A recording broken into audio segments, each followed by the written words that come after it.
બાકી એક વાત લખી રાખજો, ભલે સબ્જેક્ટનો ટેન્શન ન હોય પણ ટેન્શન તો રહેવાના જ, આખી જિંદગી ટેન્શન રહેવાના જ. નો ટેન્શન કહીને પાછું મારે સાહેબ તમે એમ કહો છો કે ટેન્શન રહેવાનું. યસ, અચ્છા ને ટેન્શન આવે, મને આવે ને તમને આવે. શાસનની અંદર કોઈ આક્રમણ આવે ત્યારે મને ટેન્શન ન થાય. ક્ષત્રિય કુંડની મૂર્તિ ચોરાઈ જાય, મહાવીરના સમયની રાજા નંદીવર્ધને ભરાવેલી, અને અઠવાડિયા સુધી મૂર્તિ પ્રાપ્ત ન થાય. આપણને ઊંઘ આવી શકે? આપણે મસ્તીથી જમી શકીએ? આપણે કહેલી શકીએ? આપણે ફરવા જઈ શકીએ? ના થઈ શકે. આપણને પણ એક ટેન્શન આવી શકે છે. યસ, ટેન્શન બધાને આવવાના છે, મને આવે તમને આવે, પણ આ ટેન્શનની વચ્ચે મારે ને તમારે શું કરવાનું હોય એની વાત આજે મારે તમને કરવી છે. બહુ મહત્વના 4 પોઈન્ટ લેવાનો છે.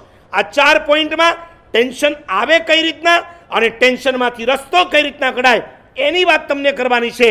અને કોમન જો વાત કરી દઉં ને તો ભગવાનને ક્યારે એમ નહીં કહેતા હે પરમાત્મા તું એવું કર કે મને ટેન્શન ના આવે.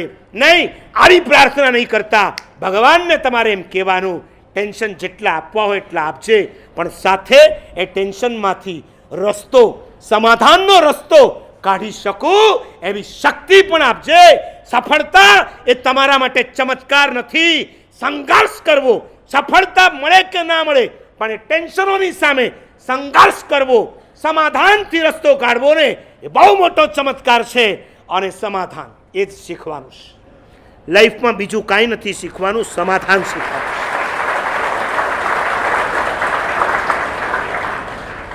સંસ્કૃતમાં બહુ સુંદર એની વ્યાખ્યા કરી છે, સમાધાનમ સમાધિ. તમે જ્યાં જ્યાં સમાધાન કરતા જશો ને એટલા અંશે તમને સમાધિ છે. સમાધિનું નામ ધર્મ ધ્યાન અને અસમાધિનું નામ આર્ત ધ્યાન છે. જ્યાં સમાધાન કરવા તમે તૈયાર નહીં થાવ, જ્યાં કોમ્પ્રોમાઇઝ કરવા તૈયાર નહીં થાવ, એટલી જગ્યાએ તમે ટેન્શન અને ડિપ્રેશનમાં રહેશો. તમને જો ટેન્શન કે ડિપ્રેશન ના જોઈતું હોય, સમાધાન, ઝૂકતા શીખો. ઝૂકતા વહી હૈ जिसमें जान है, अक्कड़ता तो खास मुर्दे की पहचान है. આકડું મત બનો, ઝૂકતા શીખી જાઓ. તમારા ઈગોને તમે જો સાઈડ પર મૂકતા જશો ને તો દુનિયામાં કોઈની તાકાત નથી કે તમને ટેન્શનમાં નાખી શકે. તમે ટેન્શનમાં છો એનું કારણ બીજું કોઈ નથી, કોઈ તમને ટેન્શન આપતું નથી. તમે જાતે જ તમે આ ટેન્શન લઈને આવેલા છો. અને ટેન્શન લાવવા માટેનો બેસ્ટ વે ઈગો, અહંકાર, અભિમાન. જેટલા અભિમાની બનશો એટલું ટેન્શન વધારે, જેટલા સરળ બનશો એટલું ટેન્શન ઓછું થશે. પતિ અને પત્ની વચ્ચે જામી ગઈ, બેવ જણાએ નક્કી કર્યું હું એને નહીં બોલાવું, ઓલી કે હું એને નહીં બોલાવું. બપોર સુધી બેવ એકબીજાને બોલાવે નહીં. પાછો રવિવાર, સોમથી શનિ હોય તો બરાબર છે કે ઓલો ઓફિસે જતો રહે ને આ ઘરે હોય. બેવ જણા એકબીજાને જોયા કરે, ઘૂરક્યા કરે, પણ મારા બેટા બોલાવે નહીં. પણ ગમે તેવું હોય, સ્ત્રી અંતે સ્ત્રી, સમર્પણની મૂર્તિ છે. 21મી સદીમાં કે 20મી ખબર નહીં. એને થયું કે સાલું આ બરાબર નથી, આખો દિવસ ઘરમાં રહેવાનું ને એકબીજાની સાથે જોવાનું ને બોલવાનું નહીં. એને કીધું સાંભળો છો, ઓલો તો ખુશ થઈ ગયો. ઓલે અંદરથી ઈચ્છતો તો હોય જ પાછો, હું શેનો બોલાવું, એ બોલાવે. સાંભળો છો, આ આપણે બેઉ સાથે રહીને એકબીજાની સાથે વાત ન કરીને બરાબર ના કહેવાય.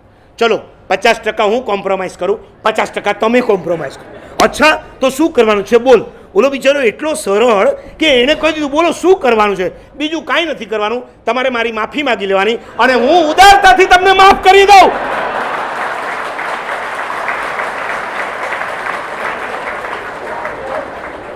આમાં એમનું રાઈટ બ્રેન બહુ સરસ ચાલતું હોય.